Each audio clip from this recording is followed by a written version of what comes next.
Anti-government activism in the United States has become increasingly confrontational, with a new emphasis on ostracizing and humiliating elected officials. Sarah Huckabee Sanders, the White House press secretary, found this out the hard way when she made the mistake of trying to eat out in a nice restaurant. Last night I was told by the owner of Red Hen in Lexington, Virginia, to leave because I work for POTUS, and I politely left. The Secretary of Homeland Security had a very similar experience. However, she actually made it to her table inside the restaurant first. However, she couldn't enjoy her meal before things got ugly.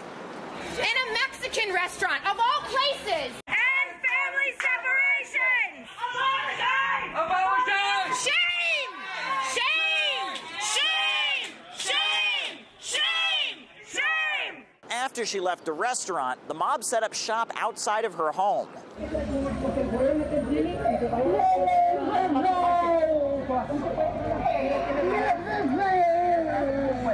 We all know that the anonymity of the internet brings out the best in people, right?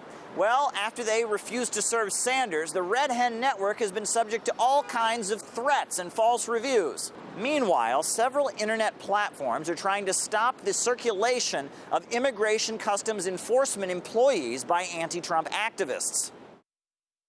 As Immigration and Customs Enforcement continues to ramp up its inhumane surveillance and detention efforts, I believe it's important to document what's happening, and by whom, in any way we can. To that end, I've downloaded and made available the profiles of almost everyone on LinkedIn who works for Immigration and Customs Enforcement, 1,595 people in total. Things have gotten rough before between supporters of the administration and street activists. However, elected officials always step in and tell folks to be civil and respectful. Not anymore. Let's make sure we show up wherever we have to show up. And if you see anybody from that cabinet in a restaurant, in a department store, at a gasoline station, you get out and you create a crowd. And you push back on them. And you tell them they're not welcome anymore, anywhere. A primary theme of the anti-Trump movement at the moment is analogies to 1930s Germany.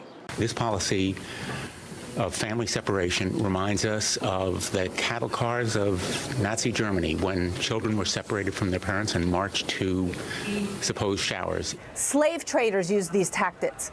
Nazis used these tactics. Terrorists used these tactics. And now the President of the United States is using these tactics. Bottom line, Donald Trump increasingly looks like Hitler in Nazi Germany. These look like concentration camps. Dave, it's rewarding breaking our immigration laws. Unusual punishment, John. Most would agree that's a pretty extreme exaggeration, but members of the Trump camp aren't exactly helping themselves when they let racist language fly. Yeah, that's screaming liberal Michael Hayden. You're out of your cotton-picking mind. Cotton-picking mind? David Bossie apologized for that comment, but the damage is already done. And now we've got Steve King referring to migrant children as gang material.